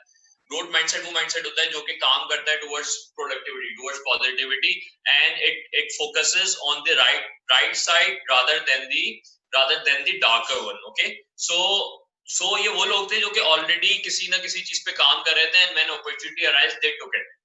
ठीक है, so this is something that should be happening this time also. This is something that we must be aiming for. This is something that we may target. ठीक है, तो अगर हम ग्रोथ माइंड, अच्छा होता क्या है कि जब आपके पास कैलेमिटीज आती हैं, जब आपके पास इश्यूज आने शुरू होते हैं, तो जब आपके पास मसले आने शुरू होते हैं, तो आप जितने ग्रोथ माइंडसेट के हो, आप ग्रोथ माइंडसेट से फिक्स माइंडसेट की तरफ जाना शुरू हो जाते हो. Right, it happens. तो और ऑब्वियसली जिस तरह की आज की एनवायरनमेंट है, इस तरह आज का मसला है, जिस तरह आज की प्रॉब्लम्स हैं, तो we are getting difficulties day after day. हर दिन के बाद दूसरे दिन हमें नई मसलेहत का सामना है, and this is the place when we start moving from growth mindset to a fix mindset. But अगर आपको कुछ करना है इस टाइम से, इन अपॉर्चुनिटी से फायदा उठाना है, तो आपको इस चीज पे रहना पड़ेगा. There is this book by the mindset by Carol S Dweck. ठीक है, मैं चैट पे लिख भी दूंगा, उसकी समरी पढ़ लें, उस पे आपको बहुत सारी चीजें मिल जाएंगी. ठीक है, तो अगर सिर्फ आप अपना माइंडसेट चेंज करके ग्रोथ माइंडसेट में आ सकें और उसे पॉजिटिवली लेके उसे अपॉर्चुनिटीज में कन्वर्ट करना शुरू कर सकें, तो this can be a breakthrough for yourself and your organization. उसके बाद I'll come to this 6-step opportunity framework which I designed. अच्छा, इसमें हो क्या रहा है? इसमें हो ये रहा है, अभी भी कर सकते हैं, otherwise you will have these presentations. आपको जब टाइम मिले तो आप इस फ्रेमवर्क पे अपने आप को असेस कर सकते हैं. ठीक है,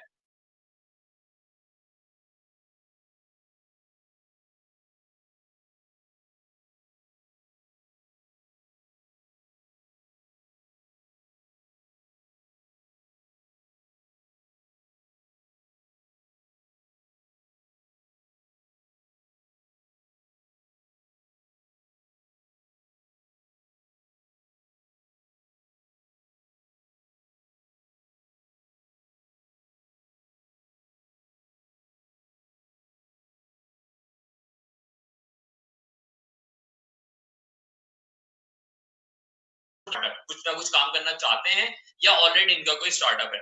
और तीसरा इज फॉर द एंटरप्रेन्योर्स. तो फॉर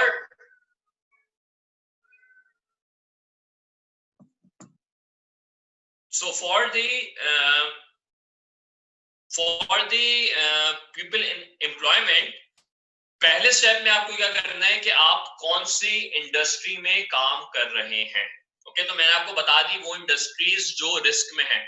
तो अगर आप ट्रैवल, टूरिज्म, रेस्टोरेंट, होटलिंग, इनमें से किसी कंट्रीज में, इसका मतलब you are at a high risk. आपका अनएम्प्लॉयमेंट का you have a higher risk. अगर आप ऑयल रिफाइनरीज में हैं या oil related companies, you have a higher risk.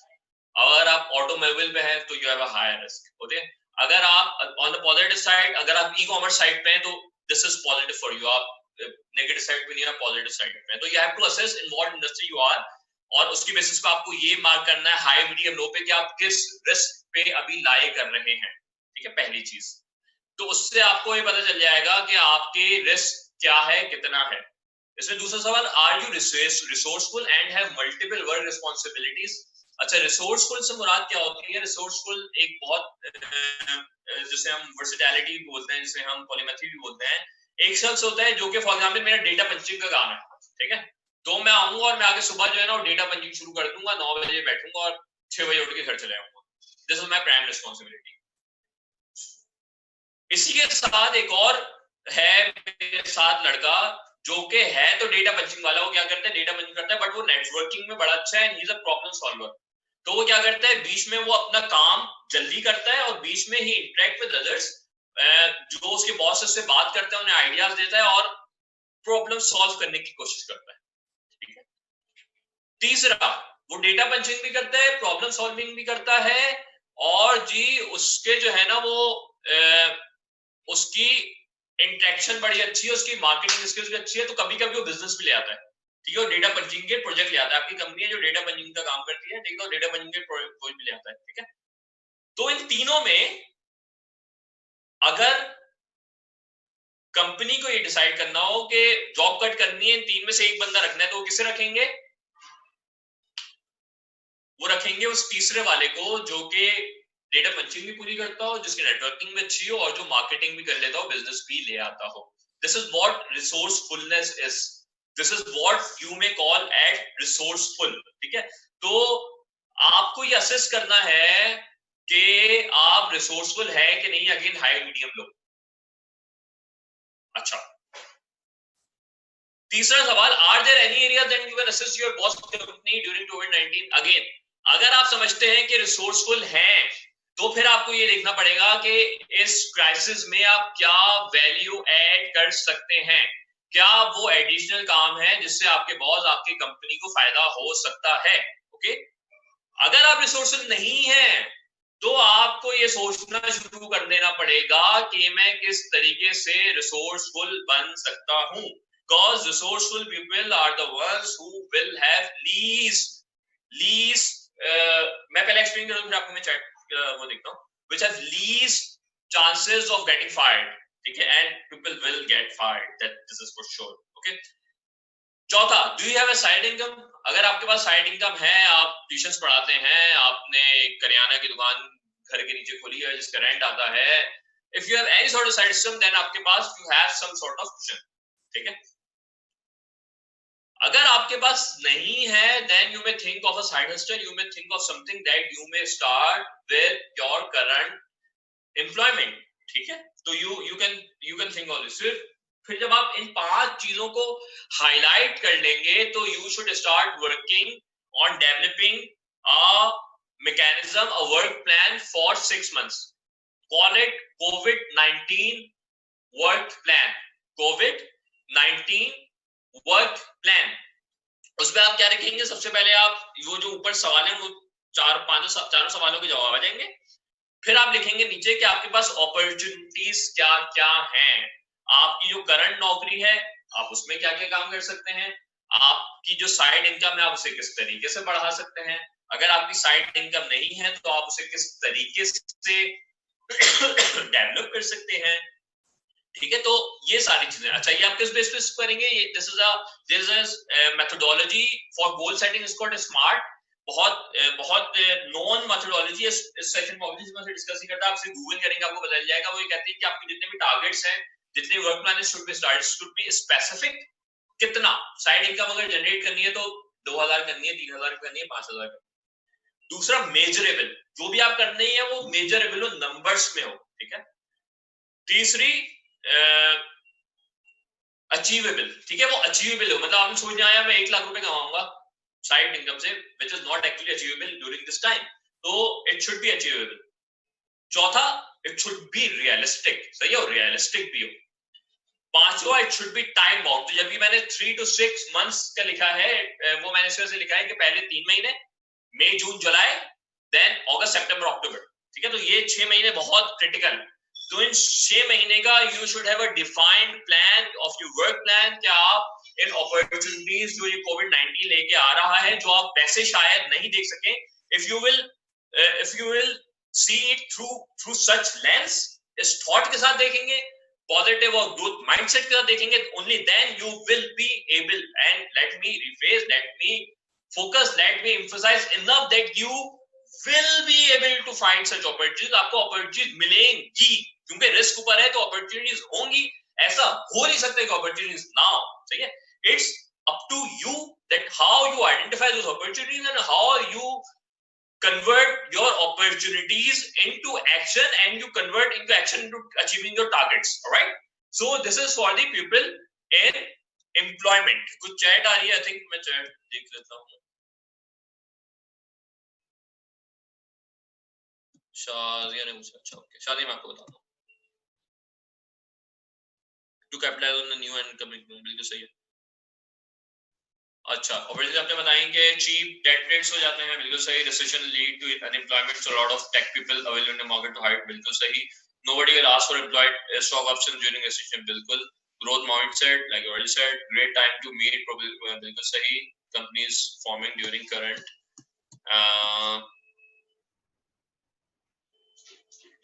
condition, better position to take it.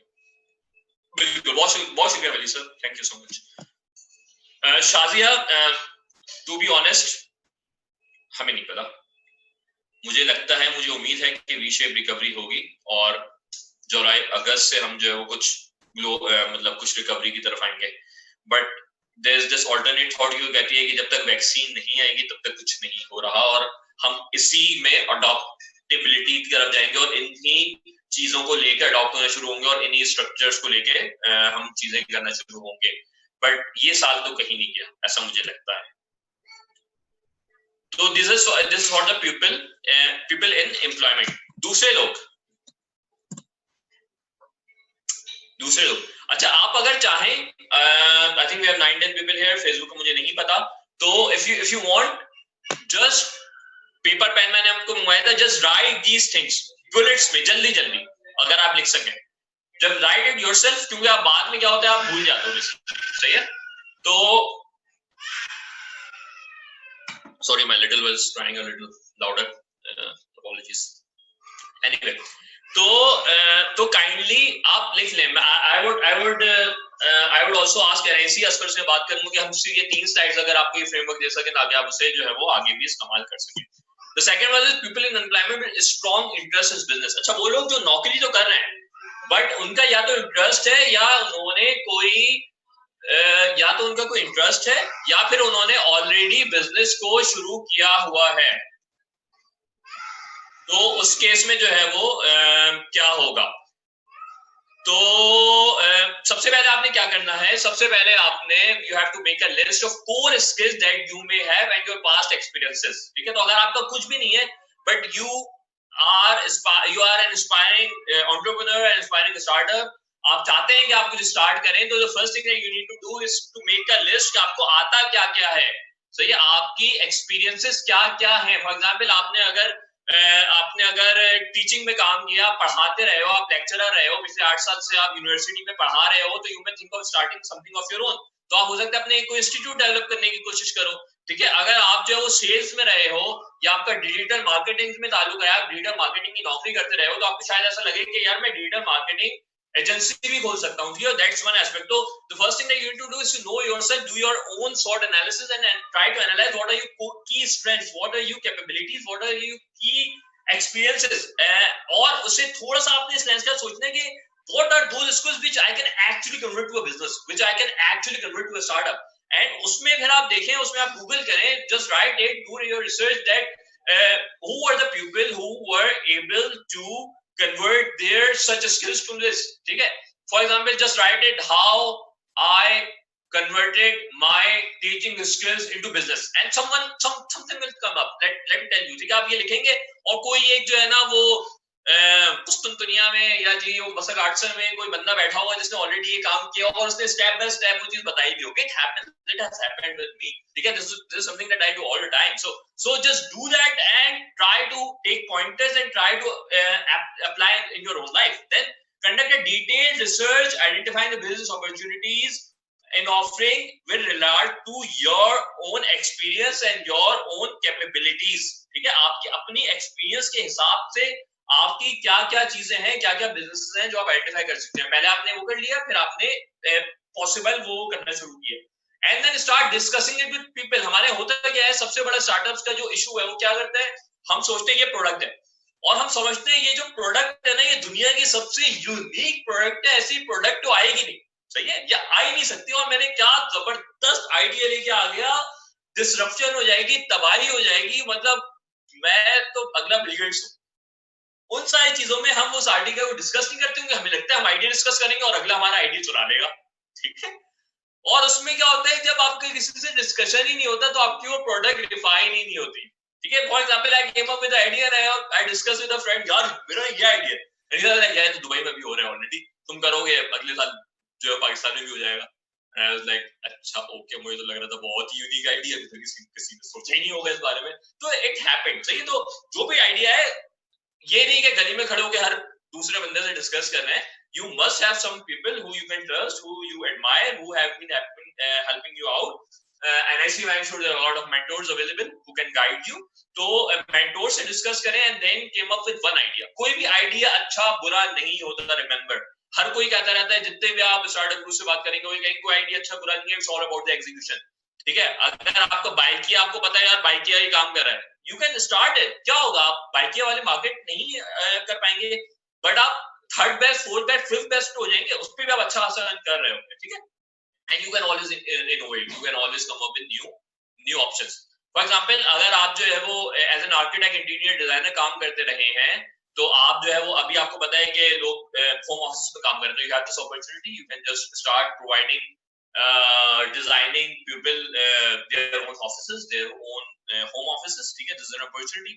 अच्छा, तीसरी चीज, जब आप एम्प्लॉयमेंट भी कर रहे होंगे और अपने बिजनेस के लिए सोच रहे होंगे, सबसे मसला आएगा, that is your time management. Okay, so start learning how to manage your time well, both in work and off work. So this is a key skill that you should be learning. बेतहाशा workshops हैं, बेतहाशा चीजें हैं जो आपके पास available होंगी. ठीक है, फिर आप वो स्किल्स लिखें चौथे स्टेप में जो आपको समझते हैं कि इस बिजनेस के लिए मुझे चाहिए होगी. फॉर एग्जांपल, मैं ऐसा बिजनेस डेवलप करने जा रहा हूँ जिसमें डिजिटल मार्केटिंग की जरूरत नहीं होगी. दो काम हो सकते हैं, या तो मैं किसी डिजिटल मार्केटिंग एजेंसी को हायर कर लूं, बट वो जो अमाउंट चार्ज कर रही होगी वो शायद मैं अफोर्ड नहीं कर सकूं, तो I will have to learn how digital marketing actually work. ठीक है, फिर पांचवा काम आप ये करेंगे, you start building up your emergency reserve. ठीक है, फॉर एन एग्जिट डेट. तो आप बिल्ड करना शुरू किया और आपने कैश लिख लिया. फॉर एग्जांपल, आपकी तनख्वाह से 1 लाख रुपए है, तो आप समझते हैं कि मुझे 1 साल लगेगा, 1 साल का रिजर्व मेरा 12 लाख हो जाता है. ठीक है, तो मुझे 1 साल लगेगा 12 लाख रुपए. मतलब आपका 1 साल का रिजर्व होना चाहिए ideally.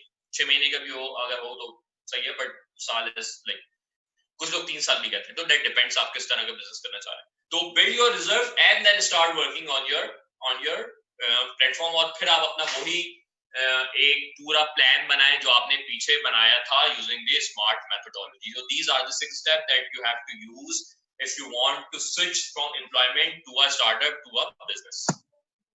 And the last but not least, हमारे 90 मिनट पूरे हो गए, बस मैं से जल्दी से कंप्लीट करके we'll move towards question and answer session.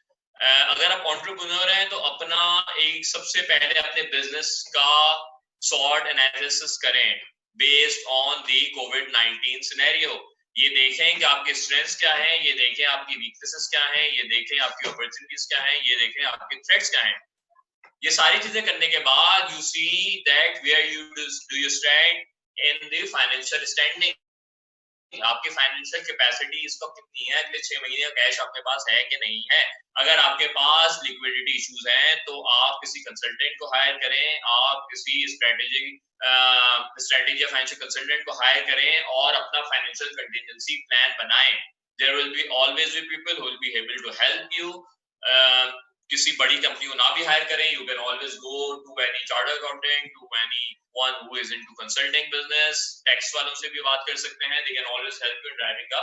इसे बहुत स्ट्रीमलाइन भी ना करें, just make sure कि वो इतना हो कि it helps you in attaining your liquidity issues आपके खत्म हो जाए, आपके पास अगले 6 महीने का कैश अवेलेबल हो. अगर आपको लोन लेना है तो वो लें, अगर प्रॉपर्टी बेचनी है तो प्रॉपर्टी बेचें. जो चीज आपने करनी है, जो इन्वेस्टमेंट आपने बेचनी है, वो करके you come up with this mindset कि हाँ, ये वाला बिजनेस मेरा कहीं नहीं जाना. राइट, दिस इज सिक्योर्ड, ये चल रहा है, इसमें लिक्विडिटी इश्यू नहीं आएंगे, मैं फायरिंग नहीं करूंगा, मेरा बिजनेस नहीं खत्म होगा.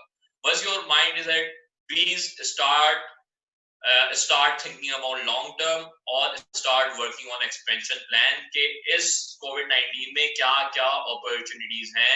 5वें पॉइंट में you assess the new opportunities based on your existing business horizontally और vertically, दोनों तरह का एक्सपेंड कर सकते हैं.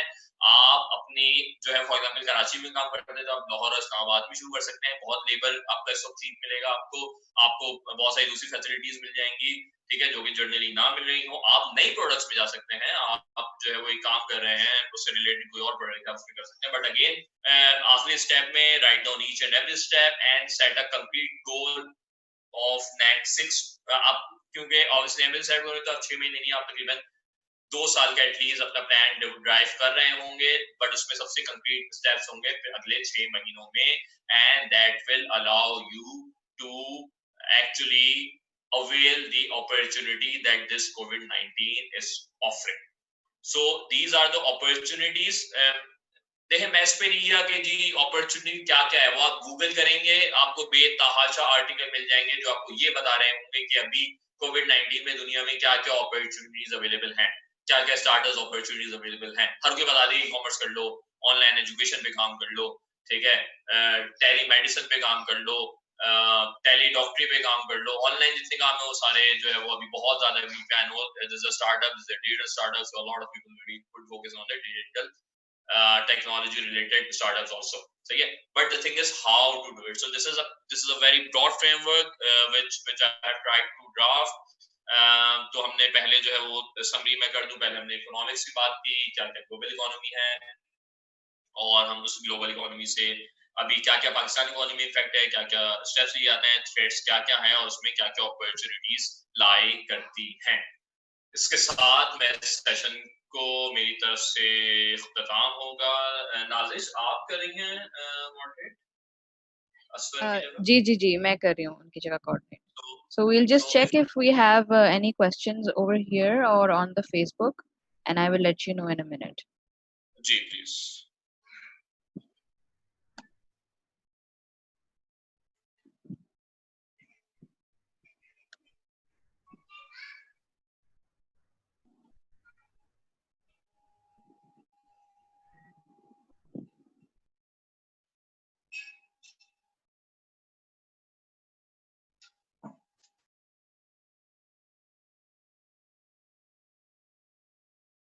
The ones who are going to be impacted the most, all right, so we all know that what they should do, ठीक है। first they should in the meantime they should identify कि उन्हें किन किन जगहों पे जाना है, किन किन जगहों पे जा सकते हैं, right।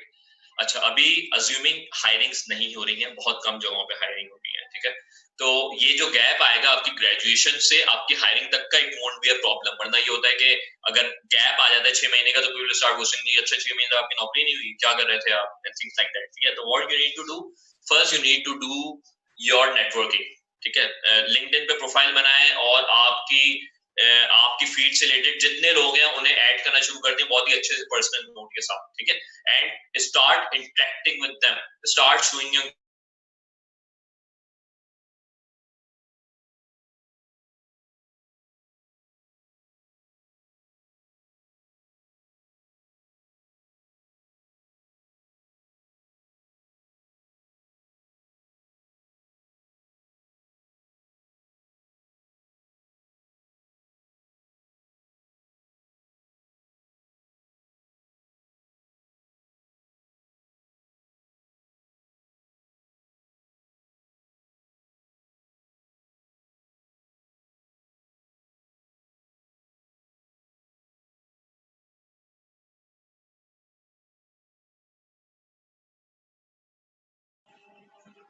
I think मैं डिस्कनेक्ट हो गया था। Am I audible? मेरी आवाज आ रही है? Yes, you're audible now. Okay, sorry. तो मैं ये कह रहा था जो यंग ग्रेजुएट्स, मुझे नहीं पता मैं कहाँ पे डिस्कनेक्ट हुआ था।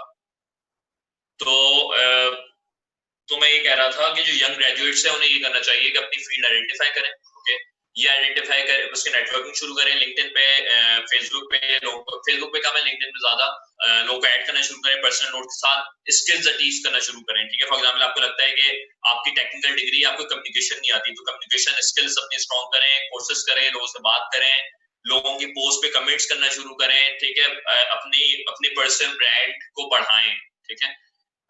अगर फर्दर एजुकेशन हासिल करना चाहते हैं उसके लिए काम करना शुरू करें। अगर फर्दर एजुकेशन कंटिन्यू करने का प्लान था कि हाँ 1 साल बाद 2 साल बाद करूंगा, अभी कर दें, ठीक है। ऑनलाइन क्लासेस हो रही हैं, एडमिशन आराम से हो रहे हैं, ठीक है। तो these are the things that you can do, और अगेन ग्रोथ माइंडसेट में रहें। This is a global pandemic. अगर आप इतना मैंने बहुत सारी पॉजिटिव बातें करने की हैं, अगर नहीं भी हो रहा तो तब भी कोई मसले की बात नहीं है, but it's a matter of survival. तो आपने सर्वाइव करना है, you have to perform better than others, right. So ये सारी चीजें आपको करने की जरूरत होगी। अच्छा, इसके अलावा सवाल हमारा दूसरा था कोई? Acha, do you think we might default on our Chinese debt and that will have another negative? देखिए IMF और मल्टीलेटरल ने तो हमारे जो डेट रीपेमेंट्स है उन्होंने 12 महीने से डिले कर दिए, तकरीबन $12 बिलियन की। चाइनीज डेट का we are not sure, but considering जो हमारी चाइना के साथ रिलेशनशिप रही है और जो अभी टाइम रही है, मेरा नहीं ख्याल मतलब हम चाइनीज डेट पे डिफॉल्ट करेंगे, हमें कोई ना कोई एक्सटेंशन मिल जाएगी। रिजर्व भी हमें हमारे पास हैं 8-10 बिलियन $10-12 बिलियन के, तो I think that should not be a problem. अभी हमें ADB से भी एक ग्रांट आनी है, वो भी इंशाल्लाह आ जाएगी, तो hopefully it should not be a problem ideally. और किसी का सवाल फेसबुक पे कोई है सवाल हमारे पास? No, I checked. We don't have any questions there. अच्छा, एक और सवाल आया है, what's your opinion on circular debt situation? The government thought they could clear some portion of it but कोविड-19। अच्छा, सर्कुलर डेट पे एक काम तो ये हो रहा है कि जितनी IPPs हैं उनसे डिस्कशन चल रही है और कॉन्ट्रैक्ट्स जो हैं उस पे रिवीजन पे बातें हो रही हैं। आपको शायद पता हो कि IPPs के साथ हमने कॉन्ट्रैक्ट किया हुआ है जिसमें हमने फिक्स डॉलर बेस्ड प्रॉफिट देते हैं हर साल, ठीक है, तो और वो अगले 15 सालों तक के लिए हमें देना है, तो उस पे अभी डिस्कशंस हो रहे हैं। बट यस, बिल्कुल सर्कुलर डेट पे इशू होगा। सर्कुलर डेट पे ऑब्वियसली फिस्कल साइड आपकी पूरी इंपैक्ट होगी, तो आपके सर्कुलर डेट के लिए पैसे नहीं होंगे। That's fiscal is going to be impacted big time, बहुत वहां पे इशू होगा। कितना होगा, कितना ज्यादा होगा, कितना कम होगा, ये नहीं कह सकते, but definitely it's going to be a problem.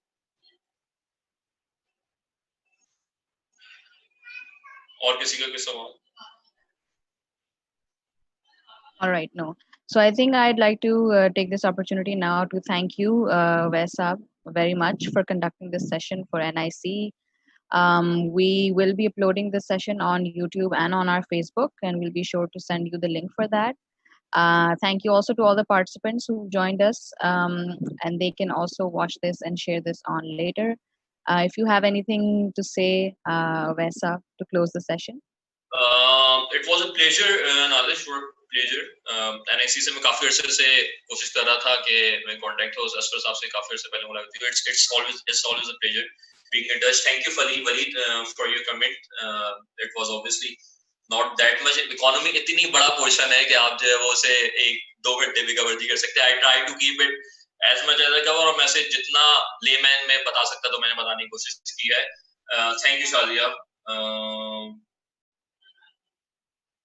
Okay, all right. Thank you, Shalia. Thank you very much. So it was a pleasure, और thank you for all the amazing work that NIC is doing, and I wish all the best to NIC and all of its staff, Asfar, Nalish, everyone who had been. Most welcome.